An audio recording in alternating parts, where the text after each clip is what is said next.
तो अब इस चैप्टर का जो लास्ट एंड फाइनल टॉपिक है हमारा वो क्या है, कैटलिस्ट, उत्प्रेरक। अब आप सोच रहे हैं कि यार इतनी सारी अभिक्रिया पढ़ी है तो अब और पढ़ना बाकी है क्या? बिल्कुल हाँ, क्योंकि चैप्टर का नाम क्या है, रासायनिक अभिक्रिया। इतनी देर तक तो हमने केवल रासायनिक अभिक्रिया ही पढ़ी है, जो चैप्टर की लास्ट हेडिंग है वो तो हमने पढ़ी नहीं। लेकिन अब हम पढ़ने जा रहे हैं हमारे चैप्टर की लास्ट हेडिंग, जिसका नाम क्या है, उत्प्रेरक। अब ये उत्प्रेरक भला क्या है, तो मैं आपको बता दूं कि उत्प्रेरक ये एक ऐसा नाम है, या आप कह सकते हो कि ये एक ऐसी चीज़ है जो क्या करता है, आपकी रासायनिक अभिक्रिया को कंप्लीट करने का काम करता है या उसके वेग को बढ़ाता है। उत्प्रेरक ऐसा पदार्थ जो क्या करे, रासायनिक अभिक्रिया के वेग को परिवर्तित कर देता है। क्या करे, वेग को परिवर्तित कर देता है, बदल देता है, बढ़ा देता है या कम कर देता है, तो उसे क्या कहते हैं हम, उत्प्रेरक।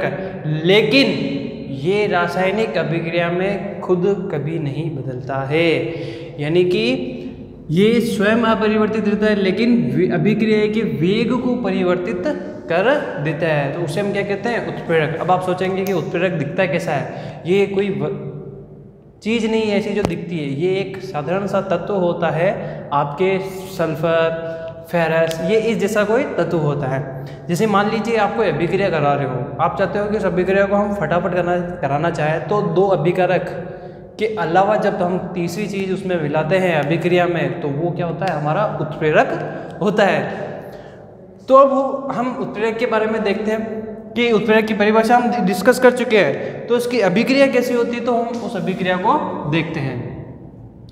जैसे पोटेशियम क्लोराइड ये है, तो इस को हमें तोड़ना है कुछ इसके छोटे टुकड़ों में, तो मैंने जो इसका उत्प्रेरक लिया है वो ये लिया है MnO2। ठीक, क्लियर। इसको मैंने क्या करा, गर्म करा। हालांकि बेसिकली हम इसे गर्म ही करते हैं, लेकिन ये गर्म करने पर अभिक्रिया थोड़ी धीरे होती है। जैसे हमने इसमें MnO2 लिया तो वो अभिक्रिया क्या हो जाएगी, तेज हो जाएगी। तो वो अभिक्रिया तेज होने के कारण फटाफट से हमें पोटेशियम क्लोराइड और ऑक्सीजन मिल जाएगी। तो ये जो अभिक्रिया है वो अभिक्रिया क्या प्रेजेंट करती है कि ये फटाफट होने के लिए हमने किसका उपयोग किया, इसमें उत्प्रेरक MnO2। तो अब एक रिएक्शन और देख लेते हैं, जो हमारा वनस्पति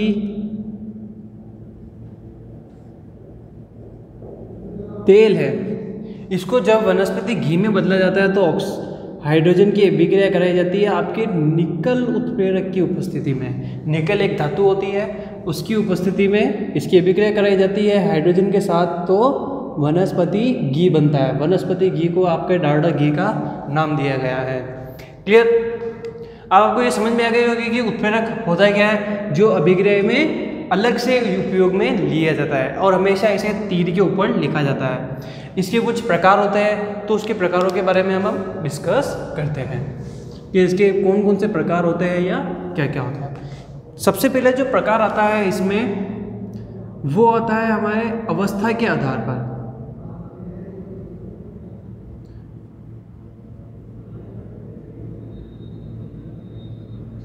अवस्था के आधार पर कौन कौन से प्रकार होते हैं इसके, तो अवस्था के आधार पर ए प्रकार है इसमें सममांगी। क्या है, सममांगी उत्प्रेरक। सममांगी उत्प्रेरक का मतलब वो होता है कि अभिकारक, क्या है, अभिकारक, उत्प्रेरक और उत्पाद की भौतिक अवस्था समान होती है। क्या होती है, भौतिक अवस्था समान होती है। यानी अगर वो ठोस में है अभिकारक, तो उत्प्रेरक भी किस में होगा, ठोस में होगा। अगर उत्प्रेरक जो हमारा अभिकारक है वो क्या है, द्रव अवस्था में, तो जो उत्प्रेरक होगा हम अभिक्रिया में लेंगे वो भी किस में होगा, द्रव अवस्था में। अगर अभिकारक गैस अवस्था में, तो उत्प्रेरक भी गैस अवस्था में लेंगे। तो सममांगी उत्प्रेरक उसे कहते हैं कि भौतिक जो अवस्था होती है अभिकारक की, उसी के समान जो उत्प्रेरक लिया जाता है वो क्या कहलाता है, सममांगी उत्प्रेरक कहलाता है। तो इसके एक एग्जाम्पल हम देखते हैं इसमें।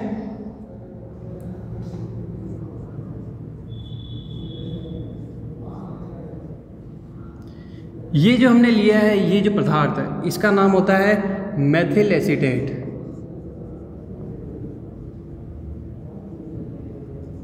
ये मेथिल एसीटेट है। ये देखिए नीचे मैंने एक स्मॉल एल लिखा है, तो इसका मतलब होता है ये द्रव अवस्था में है। किस में है, द्रव अवस्था में है।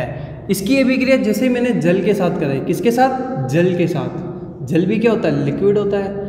किसकी उपस्थिति में? अब मुझे यहाँ पर उत्प्रेरक लेना है। क्या लेना है? उत्प्रेरक। तो मैंने यहाँ पर उत्प्रेरक लिया है HCl। ये किसमें है? आपके जलीय अवस्था में। किसमें है? जलीय अवस्था में है। तो जब उत्पाद बनेगा वो क्या बनेगा? तो देखिए, सबसे पहले मैं उत्पाद बनाने के लिए इस जल को तोड़ देता हूँ H+ और OH- आयन में। इसको भी आप तोड़िए। तो इसको जैसे ही मैं तोड़ूंगा तो देखिए क्या बनेगा मेरे पास? CH3COO-, ये H+ है, और क्या बनेगा? CH3+। तो देखिए ये जो H+ आयन है इसके साथ आकर जुड़ेगा और ये इसके साथ आकर जुड़ेगा। तो अब देखिए जो प्रोडक्ट बनेगा वो क्या बनेगा हमारे लिए? ये एक्वस में बनेंगे, यानी कि जलीय विलयन होगा, लिक्विड फॉर्म होगी।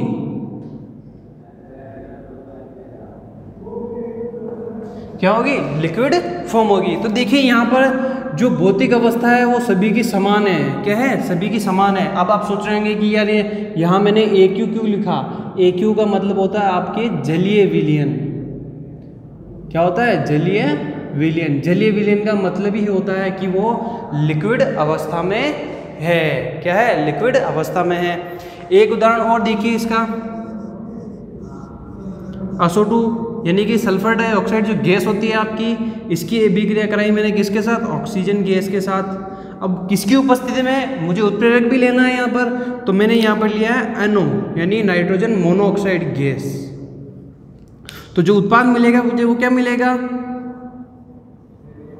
Sulphur dioxide gas. क्या मिलेगी मुझे? सल्फर डाइऑक्साइड गैस मिलेगी। ये तो था हमारा समांगी, यानी कि इसमें समांगी में क्या होता है कि उत्प्रेरक की भौतिक अवस्था अभिकारक की भौतिक अवस्था के समान होती है। तो अब हम पढ़ेंगे विषमांगी उत्प्रेरक। अवस्था के आधार पर ही है ये। जो B पॉइंट है हमारा इसका वो क्या है? विषमांगी।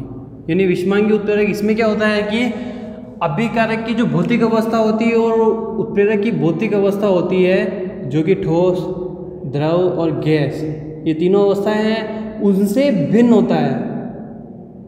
यानी अभिकारक की इन तीनों अवस्थाओं से भिन्न अवस्था उसकी होती है। यानी अगर मान लो अभिकारक आपके ठोस में है तो वो द्रव में होगा, अगर अभिकारक आपके द्रव में है तो वो ठोस में होगा। ऐसी होता है इसमें। तो देखिए इसका एक उदाहरण ले लेता हूँ मैं आपके लिए।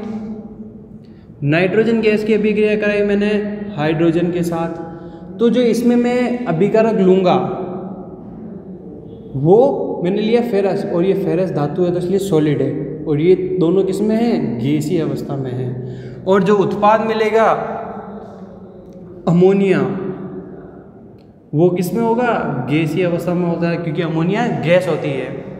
समझ में आ गया आपको कि देखिए कि नाइट्रोजन भी गैस है, हाइड्रोजन गैस है, और उत्पाद बनने वाला भी गैस है, लेकिन जो उत्प्रेरक था वो किसमें था?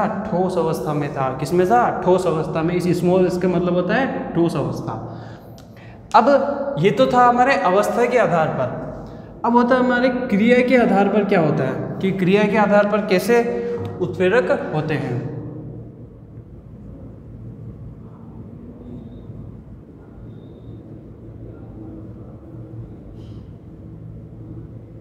क्रिया के आधार पर, तो क्रिया के आधार पर पहला हम पढ़ते हैं धनात्मक, कि धनात्मक उत्प्रेरक क्या होता है। धनात्मक उत्प्रेरक वो होते हैं जो अभिक्रिया के वेग को बढ़ाते हैं। क्या करते हैं? अभिक्रिया के वेग को बढ़ाते हैं। यानी जब हम उसमें कोई उत्प्रेरक डालेंगे तो जो अभिक्रिया होगी उसका वेग क्या हो जाएगा? बढ़ जाएगा। क्या हो जाएगा? अभिक्रिया का वेग बढ़ जाएगा। तो इसका उदाहरण हम लेते हैं। पोटेशियम क्लोराइड की अभिक्रिया जब हम कराते हैं MnO2 की उपस्थिति में, तो वो क्या हो जाएगा? पहले तो धीरे हो रही थी गर्म करने पर, जैसे ही हमने उत्प्रेरक डाला ये MnO2 वो क्या हो गया? अभिक्रिया को वेग बढ़ा दिया, जिससे हमें फटाफट से उत्पाद मिल जाता है। तो ये क्या था हमारा? धनात्मक उत्प्रेरक, जो क्या करते हैं? अभिक्रिया के वेग को बढ़ाते हैं। अब हम पढ़ेंगे ऋणात्मक उत्प्रेरक।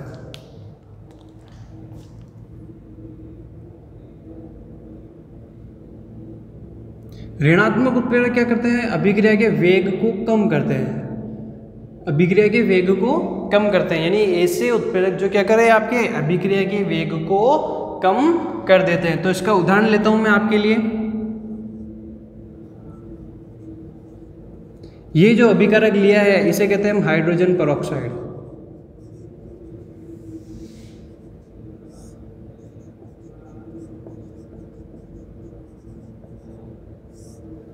तो इसके लिए जब हम उत्प्रेरक लेंगे वो लेंगे ग्लिसरॉल।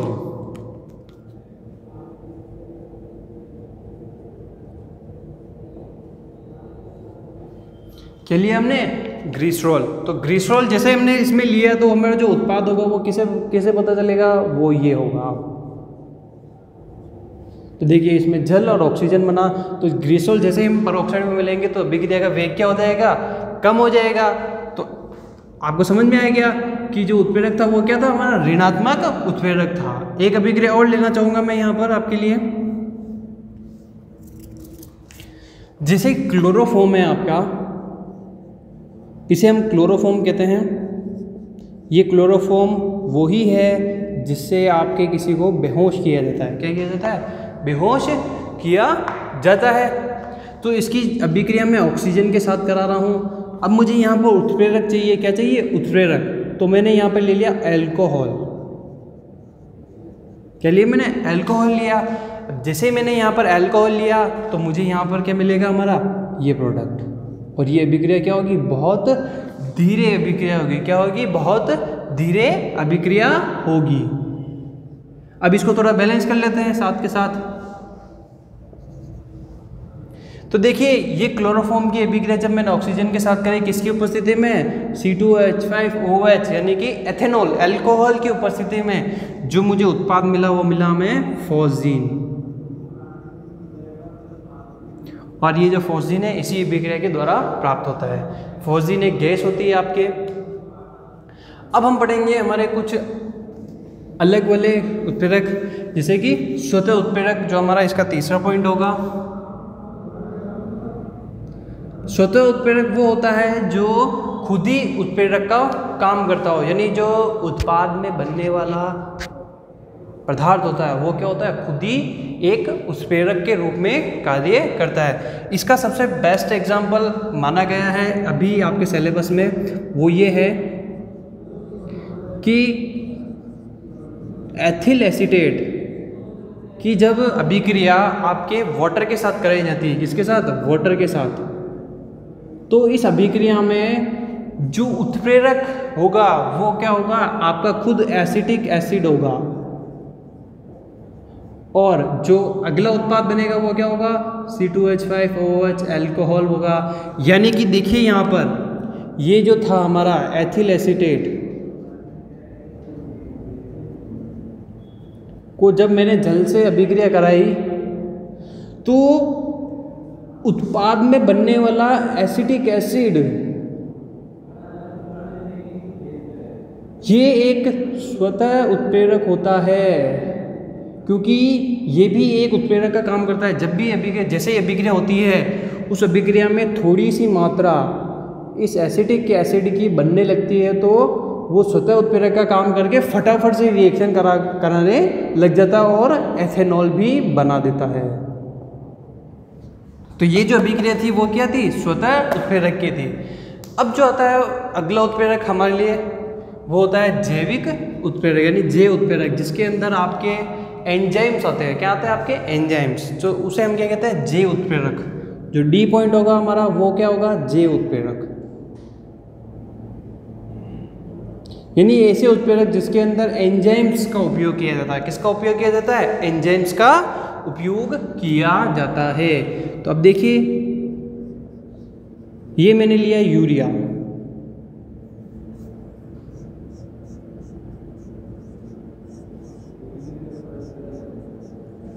ये जो यूरिया है इसकी रिएक्शन जब जल के साथ कराई जाती है तो जो आपका उत्प्रेरक के लिया जाता है वो होता है यूरिएज। क्या होता है? यूरिएज। ये एक एंजाइम होता है जो आपका उपयोग में लिया जाता है, यूरिएजा। तो जो ये इसको तोड़ेगा ये यूरिया, वो किस में तोड़ेगा आपके, एक तो अमोनिया में तोड़ा और कार्बन डाइऑक्साइड इसने रिलीज कर दी। तो अब आप देखिए यहाँ पर कि ये जो यूरिया है उसका उत्पाद बनाने के लिए जब जल से अभिक्रिया की जाती है तो ये यूरेजा जो एक एंजाइम है, क्या है आपके एंजाइम, तो वो एक जैव उत्प्रेरक का कार्य करता है। इसी प्रकार जब आप माल्टोज को जब ग्लूकोज में चेंज करते हो तो वहां पर जो उत्प्रेरक लिया जाता है वो होता है माल्टेज। ये भी एक एंजाइम होता है। क्या होता है, एंजाइम होता है। इसी जैव उत्प्रेरक के आधार पर कुछ दिया जाता है कि दो उत्प्रेरक और होते हैं जो होते हैं हमारे उत्प्रेरक वर्धक और उत्प्रेरक विष। जो डी का D1 है वो तो है उत्प्रेरक वर्धक, हालांकि ये जैव उत्प्रेरक नहीं होता है कि उत्प्रेरक वर्धक वो होते हैं जिसके अंदर उत्प्रेरक के साथ एक और उत्प्रेरक मिलाया जाता है।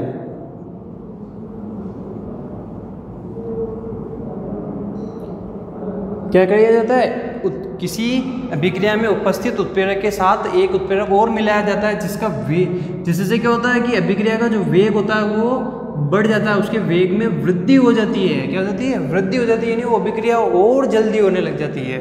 तो इसका उदाहरण देखिए,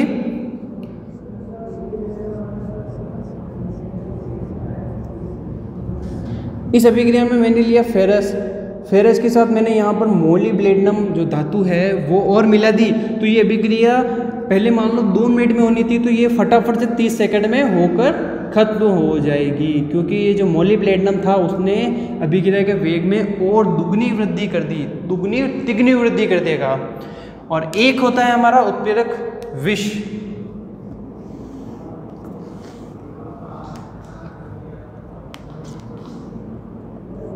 एक होता है हमारा उत्प्रेरक विष, ऐसे उत्प्रेरक जिससे क्या होता है कि अभिक्रिया के वेग में थोड़ी गति मंद हो जाती है, यानी अभिक्रिया जो वेग होता है अभिक्रिया का वो मंद हो जाता है, यानी थोड़ा धीरे हो जाती है अभिक्रिया, तो वो उत्प्रेरक विष कहलाते हैं। तो इसका उदाहरण हमने जो अभी लिया था हमारा अमोनिया के लिए वो ही लेंगे, लेकिन इसमें केवल और केवल अब फेरस मिलाएंगे। क्या होंगे, केवल फेरस मिलाएंगे, जिससे कि अभिक्रिया क्या होगी, थोड़ी धीरे होगी, यानी 2 मिनट में होनी थी जो हमारे 2.5 मिनट में होगी। क्लियर। अब आपको ये समझ में आ गया होगा कि उत्प्रेरक क्या क्या है, कौन कौन से पाए जाते हैं। अब हम पढ़ेंगे उत्प्रेरक के गुणों के बारे में कि उत्प्रेरक के गुण क्या क्या होते हैं। कि उत्प्रेरक के गुण, पहला गुण ये होता है कि ये स्वयं अपरिवर्तित रहता है अभिक्रिया में, यानी कि अभिक्रिया का वेग तो बढ़ाएगा या घटाएगा लेकिन खुद अपरिवर्तित रहेगा। क्या होगा, ये खुद अपरिवर्तित रहेगा। और अभिक्रिया के वेग को बढ़ाने के लिए क्या होता है, उत्तरदायी होता है। क्या होता है, ये अभिक्रिया के वेग को बढ़ाने के लिए उत्तरदायी होता है। इसका जो संगठन है, यानी कि जो रासायनिक सूत्र यानी जो इसके रासायनिक संगठन होते हैं वो अपरिवर्तित रहते हैं। क्या रहते हैं, अपरिवर्तित रहते हैं। और इसमें क्या होता है कि अभिक्रिया में इसकी केवल और केवल सूक्ष्म मात्रा ही पर्याप्त होती है। ये इसका गुण है, सूक्ष्म मात्रा पर्याप्त होती है। और साथ ही साथ ये देखा जाता है कि जब अभिक्रिया कराई जाती है तो क्या होगा, ये तो नहीं बदलेगा, लेकिन ये क्या होगा, उत्तरदायी होगा। इसका संगठन नहीं बदलेगा और इसकी अभिक्रिया में सूक्ष्म मात्रा ही काफ़ी होती है। और एक बात खास ये है कि ये किसी एक अभिक्रिया के लिए एक विशिष्ट उत्प्रेरक होता है। यानी कि मान लीजिए कि मैंने किसी अभिक्रिया में फेरस लिया है, क्या लिया है, फेरस उत्प्रेरक लिया, तो केवल और केवल उसी अभिक्रिया में हम फेरस उत्प्रेरक लेंगे, न कि कोई दूसरा उत्प्रेरक लेंगे। यानी कि आप फेरस को किसी दूसरी अभिक्रिया में उपयोग नहीं कर सकते, यानी कि एक ही उत्प्रेरक को आप सभी अभिक्रियाओं में यूज़ नहीं ले सकते, वो केवल और केवल किसी एक विशिष्ट अभिक्रिया के लिए होता है। साथ ही ये है कि ये उत्क्रमणीय अभिक्रिया और अनुत्क्रमणीय अभिक्रिया के लिए भी उत्तरदायी होता है। तो मोस्टली इसे हम उत्क्रमणीय अभिक्रिया के लिए ज़्यादातर लेते हैं। और ख़ास बात ये है कि निश्चित ताप पर, क्या है, निश्चित ताप पर ये अभिक्रिया के वेग को प्रभावित करता है। क्या करता है? अभिक्रिया के वेग को प्रभावित करता है। साथ ही साथ अगर आप इसमें ताप में वृद्धि कर दोगे तो इसकी क्रियाशीलता भी प्रभावित होगी।